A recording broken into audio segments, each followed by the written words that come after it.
C'est lui qui a annoncé le concours chaque année. Bernard Pivot quitte l'Académie. Il en était membre depuis 15 ans, il l'a présidé depuis 2014. Nicolas Caro, bonsoir. Bonsoir. L'homme d'apostrophe préfère donc se retirer même s'il était élu à vie.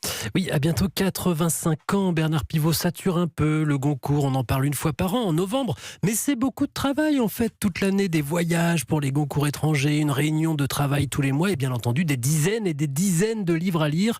Pour le président, il était temps de passer la main. Je laisse la place à quelqu'un de plus jeune que moi, de beaucoup plus jeune que moi, je l'espère. Et puis, par une sorte d'égoïsme bien naturel, quand on prend de l'âge, de retrouver le plein usage de mon temps, notamment l'été, quand il faut lire, au lieu de profiter de sa famille, des vacances, de la mer.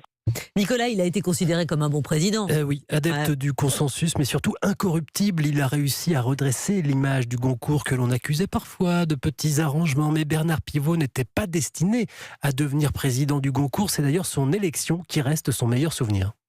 Le plus grand moment pour moi, ça a été mon élection, parce que c'était inespéré, puisque seuls les écrivains entrent à l'Académie Goncourt, et moi je n'étais pas un écrivain, j'étais un journaliste.